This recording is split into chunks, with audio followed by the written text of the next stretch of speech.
Ils sont sortis. Elie Charabi, Or-Lévi et Ohad Ben-Ami sont revenus des tunnels de Gaza, mais dans quel état? Des cadavres vivants, des corps squelettiques, des visages creusés, des yeux vides. Après 491 jours en enfer, Elie, Or et Ohad ont retrouvé leur famille, ou du moins ce qu'il en reste. Bonjour à tous et bienvenue dans ce numéro un peu plus sérieux que d'habitude de Politiquement Vôtre sur Tandem TV. Les images de leur libération glacent le sang. Cette mise en scène, cette propagande et surtout ces corps presque décharnés, des images qui en rappellent d'autres, d'un autre temps, celles des survivants des camps de la mort à la fin de la Seconde Guerre mondiale. Et pourtant, que dit le monde? Rien. Où sont les cris d'horreur? Où sont les unes des journaux? Où sont les larmes indignées des bonnes âmes si promptes à dénoncer les atrocités israéliennes? Silence. Un silence assourdissant, complice, obscène. Et le CICR, la Croix-Rouge, on en parle? Ce soi-disant organisme humanitaire qui n'a jamais exigé de voir les otages israéliens, qui n'a jamais dénoncé leur état de santé, qui savait et qui s'est tu. Parce que dans cette histoire, les otages ne sont pas des victimes rentables. Pas de concert de soutien, pas de manifestation planétaire, pas d'artistes en larmes sur Instagram, non. Les otages israéliens, eux, ont eu droit à la mise en scène macabre du Hamas, des interviews d'otages terrorisés, forcés de remercier leurs tortionnaires. Mais si seulement l'horreur s'arrêtait là. Elie Charabi a été enlevé dans sa maison au kibbutz Be'eri le matin du 7 octobre, ignorant, pendant toute sa captivité, que sa femme Liane et ses deux filles, Yael et Noya, avaient été massacrées par les terroristes du Hamas. Pire encore, dans leur propagande macabre, le Hamas lui a fait dire face caméra qu'il était heureux de retrouver sa famille. Quelle famille? Sa femme et ses filles ont été exterminées, son frère Yossi, enlevé en même temps que lui, est mort en captivité.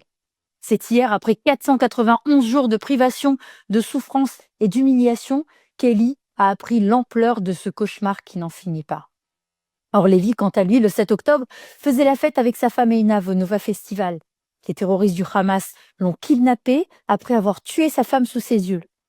Or et sa femme avaient confié Almog, leur bébé de moins de 2 ans, pour aller danser. Et ce matin-là, Almog a perdu sa mère et son père a disparu. 491 jours plus tard, Or et Almog se retrouvent enfin et le petit garçon a dit à son père que ça lui avait vraiment pris beaucoup de temps de revenir. Ohad Ben-Ami, lui aussi, avait été arraché à son domicile le matin du 7 octobre, pieds nus et en caleçon. Sa femme Raz avait aussi été prise en otage puis relâchée lors du premier accord de décembre 2023.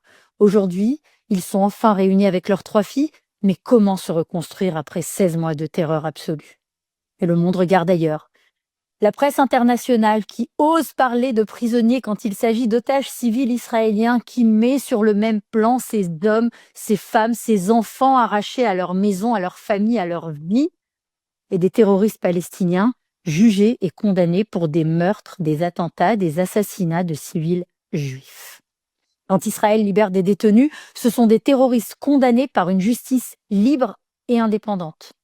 Quand le Hamas relâche les otages, ce sont des civils mutilés, traumatisés, affamés. Mais ça, très peu de médias vous le diront.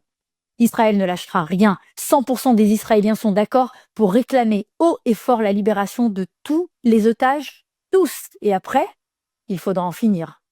Pas d'accalmie, pas de cessez-le-feu, pas de demi-mesure. Le Hamas doit disparaître jusqu'au dernier des terroristes. Trump a raison. Israël ne pourra pas accepter à sa frontière une bande de Gaza autrement que démilitarisée et sous contrôle américano-israélien. Peut-être avec l'Arabie Saoudite, mais surtout sans terroristes, sans roquettes, sans tunnel de la mort, une bande de Gaza nettoyée du Hamas. Israël n'a pas le choix. Ce n'est pas une guerre politique, ce n'est pas une guerre territoriale, c'est une guerre existentielle. Et il faudra aller jusqu'au bout. Voilà, mes amis. Après les images de ce Shabbat, je ne pouvais garder pour moi ce coup de gueule que je ne doute pas que vous serez nombreux à partager. Je vous donne rendez-vous très vite sur Tandem TV. Et en attendant, likez, commentez, partagez et abonnez-vous. À bientôt. Au revoir.